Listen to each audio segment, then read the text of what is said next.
Et passons à présent à l'actualité en bref. Des policiers blessés par un individu présumé islamiste. Ce jeudi matin à Saint-Benoît, à La Réunion, 2 membres du groupe d'intervention de la police nationale sont venus interpeller un individu de 22 ans et ont été reçus par des coups de fusil. Les membres des forces de l'ordre ont pu maîtriser l'assaillant après des tirs de riposte. Les policiers blessés ont été hospitalisés, mais leurs jours ne sont pas en danger. Des produits servant à fabriquer des explosifs ont été retrouvés au domicile de l'individu. Selon les chiffres du ministère de l'Intérieur, une centaine de personnes sont soupçonnées de radicalisation islamiste à La Réunion. La délinquance des migrants explose en Allemagne. Selon les chiffres du ministre de l'Intérieur Thomas de Maizière, le taux de criminalité des migrants a augmenté de plus de 52%. Il affirme que les responsables d'infractions graves perdent leur droit à rester dans le pays. La Turquie continue ses purges. Mercredi, les forces de police ont arrêté 1120 personnes soupçonnées d'appartenir au réseau de Fethullah Gülen, accusé par le pouvoir d'Erdogan d'être à l'origine de la tentative de putsch.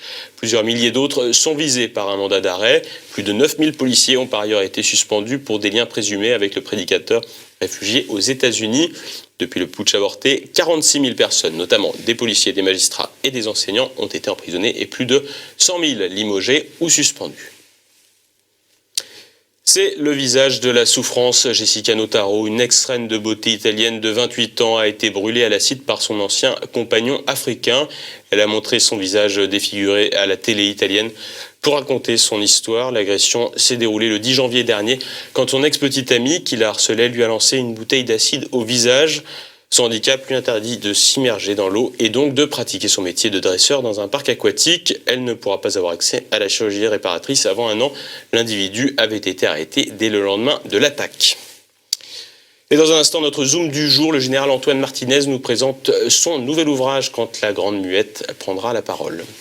C'est la haine de la France qui transpire lorsque on a vu à plusieurs occasions, notamment à ces dérives, à cette casse qui s'est produite à la suite de l'incident, de la fameuse affaire Théo.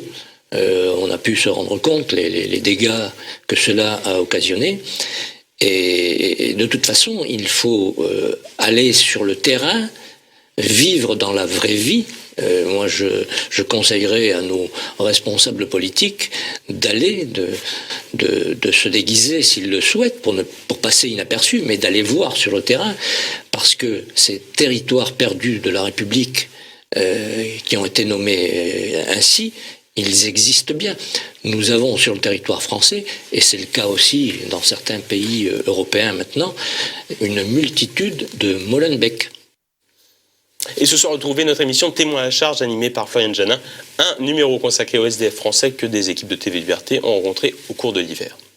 On se préoccupe d'abord des nôtres, et vous avez vu ce Michel qui dort sur des marches. Comment peut-on dormir sur des marches, et comment peut-on, quand on est français, vivre une telle situation alors que pour le moindre migrant qui rentre en France, on trouve des solutions de substitution. Je suis retraité, j'ai 66 ans. Alors, mais comme j'ai droit à rien, même les associations...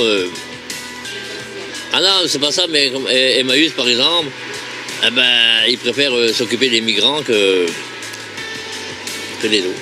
Il n'y a aucune loi qui dit que qui donne à manger aux pigeons, elle doit finir à la rue.